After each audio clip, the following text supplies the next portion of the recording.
how do you explain when things don't go as we assume? Or better, how do you explain when others are able to achieve things that seem to defy all of the assumptions? For example, why is Apple so innovative? Year after year after year after year, they're more innovative than all their competition. And yet, they're just a computer company. They're just like everyone else. They have the same access to the same talent, the same agencies, the same consultants, the same media. Then why is it that they seem to have something different? Why is it that Martin Luther King led the civil rights movement? He wasn't the only man who suffered in a pre-civil rights America, and he certainly wasn't the only great orator of the day. Why him? And why is it that the Wright brothers were able to figure out controlled powered manned flight when there were certainly other teams who were better qualified, better funded, and they didn't achieve powered manned flight, and the Wright brothers beat them to it? There's something else at play here. About 3.5 years ago, I made a discovery, and this discovery profoundly changed my view on how I thought the world worked, and it even profoundly changed the way in which I operate in it. As it turns out, there's a pattern. As it turns out, all the great and inspiring leaders and organizations in the world, whether it's Apple or Martin Luther King or the Wright brothers, they all think, act, and communicate the exact same way, and it's the complete opposite to everyone else. All I did was codify it. And it's probably the world's simplest idea. I call it the golden circle.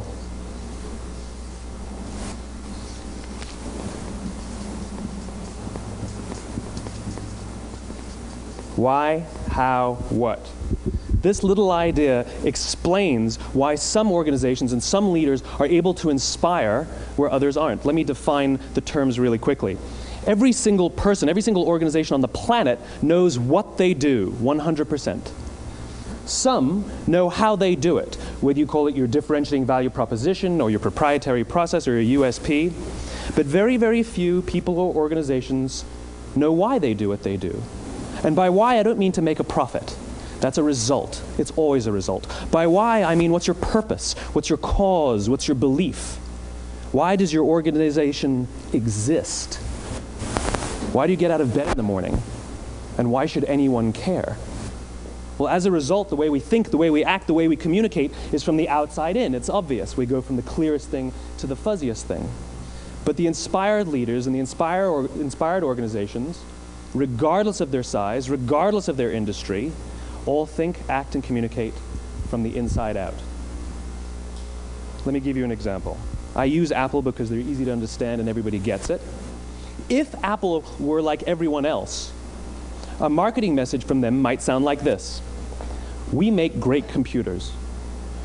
They're beautifully designed, simple to use, and user-friendly. Want to buy one? Meh.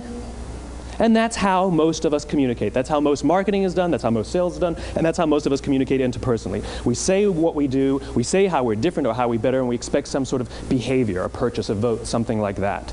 Here's our new law firm. We have the best lawyers with the biggest clients. We have, we always perform for our clients, do business with us. Here's our new car. It gets great gas mileage. It has, leather seats. Buy our car. But it's uninspiring. Here's how Apple actually communicates. Everything we do, we believe in challenging the status quo. We believe in thinking differently. The way we challenge the status quo is by making our products beautifully designed, simple to use, and user-friendly. We just happen to make great computers. Want to buy one? Totally different, right? You're ready to buy a computer from me. All I did was reverse the order of the information. What it proves to us is that people don't buy what you do, people buy why you do it. People don't buy what you do, they buy why you do it. This explains why every single person in this room is perfectly comfortable buying a computer from Apple.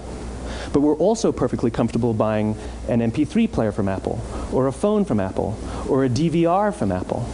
But as I said before, Apple's just a computer company. There's nothing that distinguishes them structurally from any of their competitors. Their competitors are all equally qualified to make all of these products. In fact, they tried. A few years ago, Gateway came out with flat-screen TVs. They're eminently qualified to make flat-screen TVs. They've been making flat-screen monitors for years. Nobody bought one.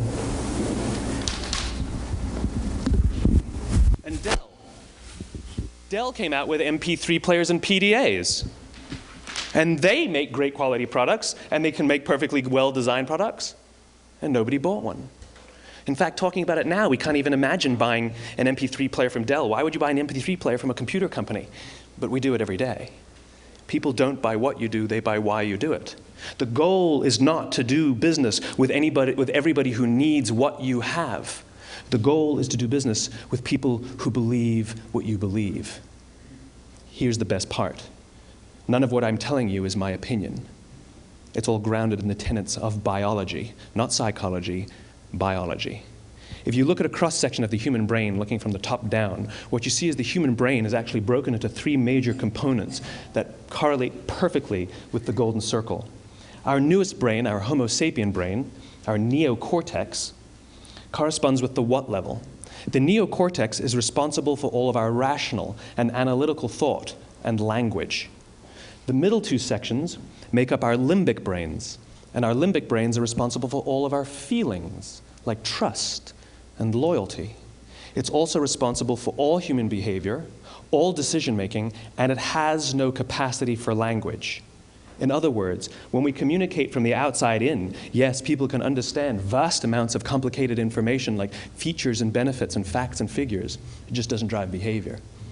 When we communicate from the inside out, we're talking directly to the part of the brain that controls behavior, and then we allow people to rationalize it with the tangible things we say and do. This is where gut decisions come from. You know, sometimes you can give somebody all the facts and your figures, and they say, I know what all the facts and details say, but it just doesn't feel right. Why would we use that verb? It doesn't feel right. Because the part of the brain that controls decision-making doesn't control language. And the best we can muster up is, I don't know, it just doesn't feel right. Or sometimes you say you're leading with your heart, or you're leading with your soul. Well, I hate to break it to you, those aren't other body parts controlling your behavior. It's all happening here in your limbic brain, the part of the brain that controls decision-making and not language. But if you don't know why you do what you do, and people respond to why you do what you do, then how will you ever get people to vote for you or buy something from you, or more importantly, be loyal and want to be a part of what it is that you do? Again, the goal is not just to sell people who need what you have. The goal is to sell to people who believe what you believe. The goal is not just to hire people who need a job. It's to hire people who believe what you believe. I always say that, you know, there's, if you hire people just because they can do a job, they'll work for your money. But if you hire people who believe what you believe, they work for you with blood and sweat and tears. And nowhere else is there a better example of this than with the Wright Brothers. Most people don't know about Samuel Pierpont Langley.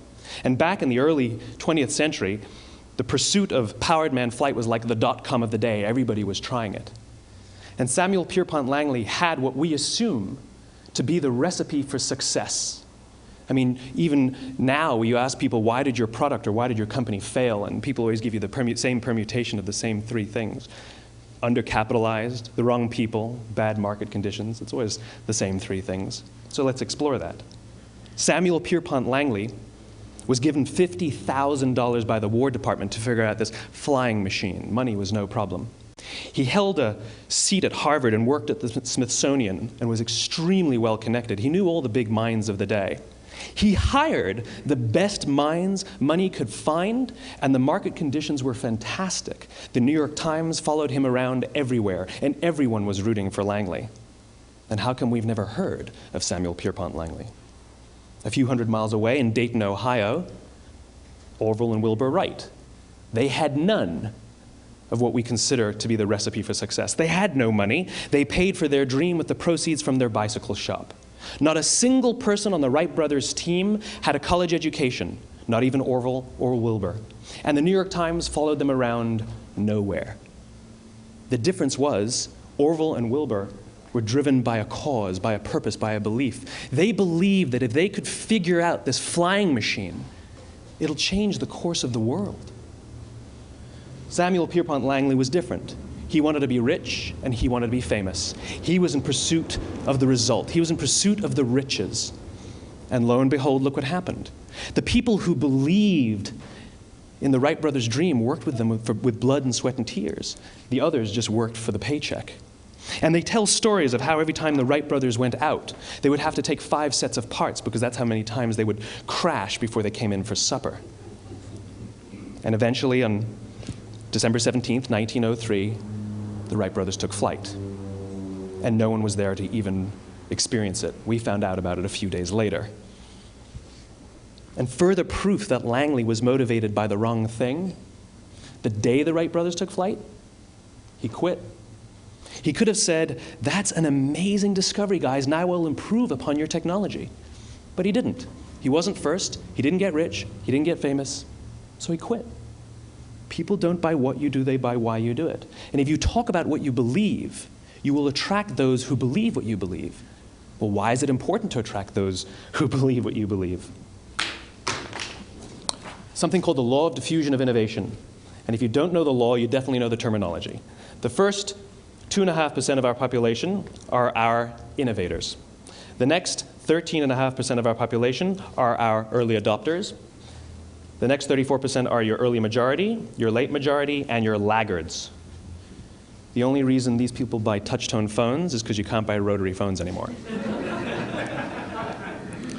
We all sit at various places at various times on the scale, but what the law of diffusion of innovation tells us is that if you want mass market success or mass market acceptance of an idea, you cannot have it until you achieve this tipping point between 15 and 18% market penetration, and then the system tips. And I love asking businesses, what's your conversion on new business? And they love to tell you, oh, it's about 10%, proudly. Well, you can trip over 10% of the customers. We all have about 10% who just get it. That's how we describe them, right? That's like that gut feeling, oh, they just get it. The problem is, how do you find the ones that just get it before you're doing business with them versus the ones who don't get it? So it's this here, this little gap, that you have to close, as Geoffrey Moore calls it, crossing the chasm. Because you see, the early majority will not try something until someone else has tried it first. And these guys, the innovators and the early adopters, they're comfortable making those gut decisions. They're more comfortable making those intuitive decisions that are driven by what they believe about the world, and not just what product is available. These are the people who stood online for 6 hours to buy an iPhone when they first came out, when you could have just walked into the store the next week and bought one off the shelf. These are the people who spent $40,000 on flat-screen TVs when they first came out, even though the technology was substandard. And by the way, they didn't do it because the technology was so great. They did it for themselves. It's because they wanted to be first. People don't buy what you do, they buy why you do it. And what you do simply proves what you believe. In fact, people will do the things that prove what they believe. The reason that person bought the iPhone in the first 6 hours, or stood in line for 6 hours, was because of what they believed about the world and how they wanted everybody to see them. They were first. People don't buy what you do, they buy why you do it. So let me give you a famous example, a famous failure and a famous success of the law of diffusion of innovation. First, the famous failure. It's a commercial example. As we said before a second ago, the recipe for success is money and the right people and the right marketing conditions, right? You should have success then. Look at TiVo. From the time TiVo came out about 8 or 9 years ago to this current day, they are the single highest quality product on the market. Hands down, there is no dispute. They were extremely well funded. Market conditions were fantastic. I mean, we use TiVo as a verb. I TiVo stuff on my piece of junk Time Warner DVR all the time. But TiVo is a commercial failure. They've never made money. And when they went IPO, their stock was at about $30 or $40 and then plummeted, and it's never traded above 10. In fact, I don't think it's even traded above 6, except for a couple of little spikes. Because you see, when TiVo launched their product, they told us all what they had. They said, we have a product that pauses live TV, skips commercials, rewinds live TV, and memorizes your viewing habits without you even asking. And the cynical majority said, we don't believe you, we don't need it, we don't like it, you're scaring us. What if they had said, if you're the kind of person who likes to have total control over every aspect of your life, boy, do we have a product for you. It pauses live TV, skips commercials, memorizes your viewing habits, etc., etc. People don't buy what you do, they buy why you do it, and what you do simply serves as the proof of what you believe. Now let me give you a successful example of the law of diffusion of innovation. In the summer of 1963, 250,000 people showed up on the Mall in Washington to hear Dr. King speak. They sent out no invitations, and there was no website to check the date. How do you do that? Well, Dr. King wasn't the only man in America who was a great orator. He wasn't the only man in America who suffered in a pre-civil rights America. In fact, some of his ideas were bad. But he had a gift. He didn't go around telling people what needed to change in America. He went around and told people what he believed. I believe, I believe, I believe, he told people. And people who believed what he believed took his cause and they made it their own, and they told people. And some of those people created structures to get the word out to even more people. And lo and behold, 250,000 people showed up on the right day, on the right time to hear him speak. How many of them showed up for him? 0. They showed up for themselves. It's what they believed about America that got them to travel on a bus for 8 hours to stand in the sun in Washington in the middle of August. It's what they believed, and it wasn't about black versus white. 25% of the audience was white. Dr. King believed that there are 2 types of laws in this world, those that are made by a higher authority and those that are made by man. And not until all the laws that are made by man are consistent with the laws that are made by the higher authority will we live in a just world. It just so happens that the civil rights movement was the perfect thing to help him bring his cause to life. We followed him not for him, but for ourselves. And by the way, he gave the I have a dream speech, not the I have a plan speech. Listen to politicians now with their comprehensive 12-point plans. They're not inspiring anybody. Because there are leaders and there are those who lead. Leaders hold a position of power or authority, but those who lead inspire us. Whether they're individuals or organizations, we follow those who lead, not because we have to, but because we want to.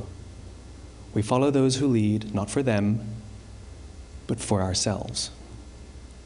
And it's those who start with why that have the ability to inspire those around them or find others who inspire them.